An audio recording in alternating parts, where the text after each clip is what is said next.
L'ambition du zen est de vivre conformément à ce qu'on pourrait appeler, ce que certains appellent l'incité ou l'incéité, c'est-à-dire les choses telles qu'elles arrivent.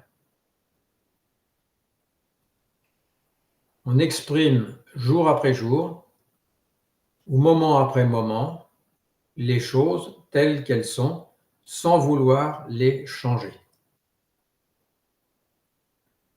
On n'a plus à qualifier les choses.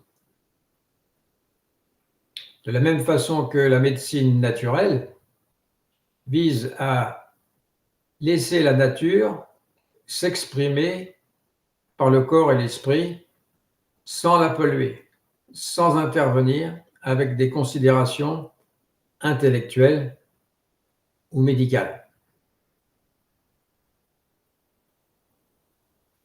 Le zen ne prend pas parti.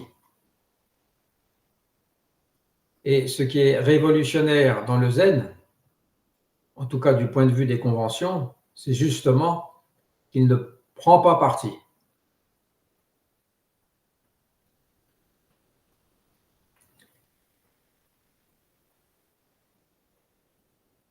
Quand je parle des conventions, je parle du rêve dans lequel nous vivons et qui constitue notre seul refuge.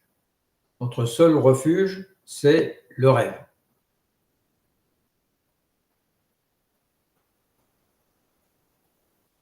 Le rêve, le rêve est artificiel, sans rapport avec la réalité. Et c'est parce qu'il est artificiel qu'il nous fait souffrir. Si le rêve était vrai, il n'aurait pas de raison de nous faire souffrir. En fait, nous rêvons que nous souffrons et nous nous accrochons à nos rêves. Et cette souffrance, de tout cas, constitue en fait notre assurance de vivre, d'être au moins quelque chose. Donc la question se pose, pourquoi vouloir être quelque chose? Parce que nous préférons souffrir que de n'être rien. N'être rien est sans doute le pire que nous puissions imaginer. Je dis bien imaginer. La mort, par exemple, est le pire qu'on puisse imaginer. Et le moi préfère souffrir atrocement que de disparaître.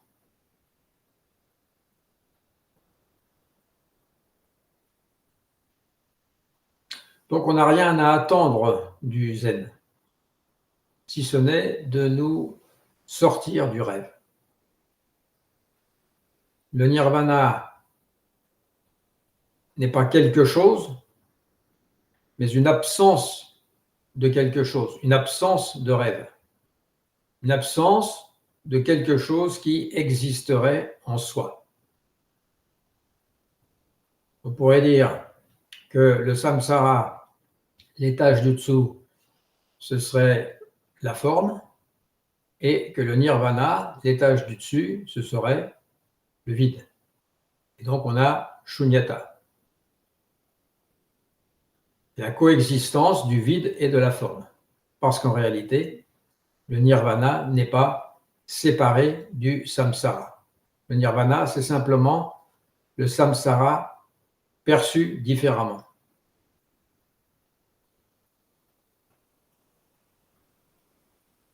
Ou plus exactement, on pourrait dire que le samsara, c'est le nirvana mal perçu, perçu avec des pollutions, perçu avec des lunettes sales. C'est toujours le nirvana, mais il est perçu avec des lunettes polluées. Et si vraiment on veut aider quelqu'un, c'est de le faire sortir de sa torpeur onirique, de le réveiller de son cauchemar. Par exemple, lorsqu'on a un enfant il fait des cauchemars, aucun parent ne va le laisser dans son cauchemar. On va le réveiller, bien évidemment.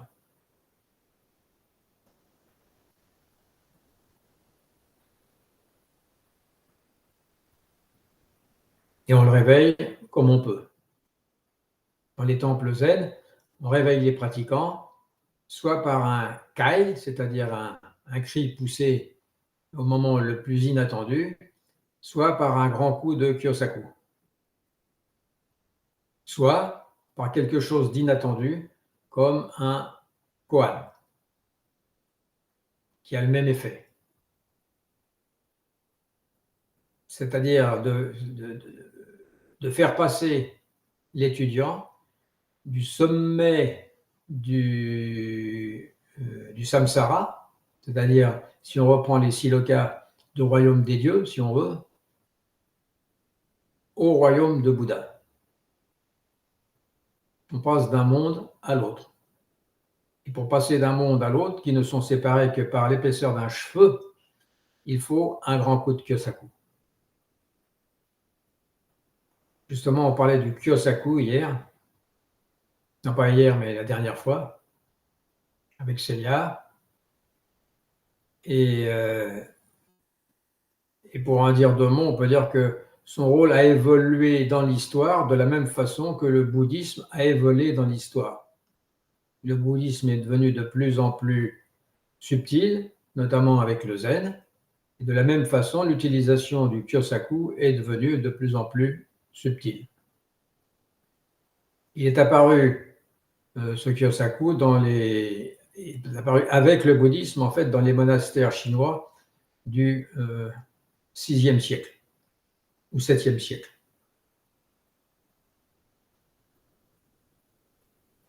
Parce que c'était à l'époque pour maintenir une certaine autorité et donner la capacité de suivre un ordre monastique qui demande des règles. Et donc on pouvait le voir comme un bâton de discipline. En tout cas, certains pouvaient le voir comme un bâton de discipline, mais on pouvait aussi déjà le voir comme une aide. Et cette aide, elle s'est imposée d'elle-même, surtout à notre époque, parce qu'elle est maintenant demandée par le disciple pour aider à rester concentré ou ne pas s'endormir. À ce moment-là, le disciple peut joindre les mains, se pencher en avant et demander le kyosaku au moment où le kyosakuman passe derrière. Mais en réalité, le vrai rôle du kyosaku, lorsqu'on arrive aux formes les plus élevées du zen, c'est de casser le dernier lien entre le cycle infernal du samsara et l'état naturel du nirvana. Le maître doit sentir quand certains élèves sont proches de la réalisation et parfois il suffit d'un petit rien ou d'un grand coup de kyosaku pour faire passer de l'état infernal du samsara à l'état naturel du nirvana. En fait, tout dépend de la maturité de chacun des étudiants et également de la maturité du maître ou du guide. Parce qu'un maître débutant peut très bien s'en servir comme un instrument de domination. Et inversement, s'il n'est motivé que par la compassion, que par l'amour pour ses étudiants, à ce moment-là, il s'en servira comme d'un instrument d'éveil. C'est le même kyosaku, mais avec des utilisations différentes selon le niveau de sagesse. Et on pourrait dire la même chose des koans. Dans le Rinzai, on utilise les koans. Il y a toute une série de koans qui sont gradués. Il y a des ouvrages qui sont consacrés uniquement aux koans. Et donner un koan élevé, par trop abstru pour un néophyte, peut être contre-productif. De même qu'un coup de kyosaku qui serait donné sans discrimination pourrait être contre-productif. Et Taisen Deshimaru en parlait souvent. Il nous racontait qu'à ses débuts dans le zen, un moine, le moine qui était responsable du Kyosaku, lui aurait asséné un grand coup, mais si fort que le bâton a cassé. Sur quoi Deshimaru, qui était un sportif et un adepte du kendo et d'autres arts martiaux, se serait immédiatement levé pour casser la figure du responsable.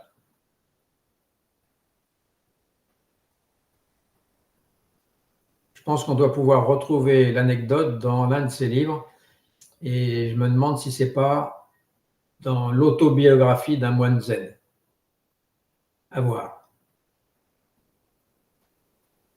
En tout cas, pour en revenir à l'historique du Kyosaku, il est apparu postérieurement à Bodhidharma. Bodhidharma, c'est le 5e ou 6e siècle, et le Kyosaku serait apparu au 7e ou 8e siècle, lorsque le Chan s'est institutionnalisé dans les grands monastères. C'était donc alors plutôt un bâton de discipline. Et c'est en passant du Japon, de la Chine au Japon, qu'il est devenu un instrument plutôt tourné par la compassion pour aider les pratiquants à la vigilance, pour les détendre ou pour les réveiller. Et aujourd'hui, c'est avec leur permission.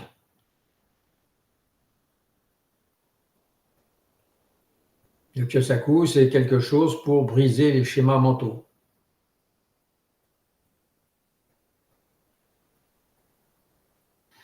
Jusqu'au plus haut de la réalisation du bodhisattva. Mais un bodhisattva n'est pas encore un Bouddha. Comme je le disais précédemment, parce qu'un simple cheveu le retient encore. Le bodhisattva est toujours dans le samsara. Il a toujours un fil à la patte ou un cheveu à la patte. Et il faut juste un poil de plus pour basculer de l'autre côté. Comme la fleur de Bouddha Akashyapa, si vous vous souvenez de l'anecdote. Il y a aussi le kai, le cri dans le Dzogchen. Pour passer de l'autre côté, il y a eu aussi le désespoir d'un Milarepa. Il peut y avoir une chute, une punchline d'un koan, ou même d'une histoire drôle. Et le Dalai Lama parle aussi d'éternuement ou de bâillement, ou de faire l'amour. Je crois qu'il y a 4 ou 5 occasions de réaliser. Mais pour ce qui nous concerne, on parle plutôt d'un coup de Kyosaku au moment précis, au moment voulu. C'est un choc sur l'ego.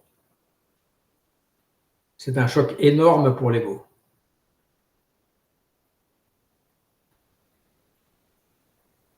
Parce que le zen, c'est tout le contraire d'un entraînement progressif.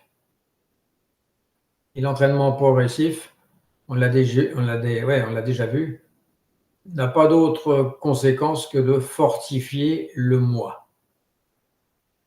Et si on reparlait de l'araignée, c'est de nourrir l'araignée pour qu'elle tisse tranquillement sa toile. Le zen, c'est tout sauf un entraînement à la sérénité.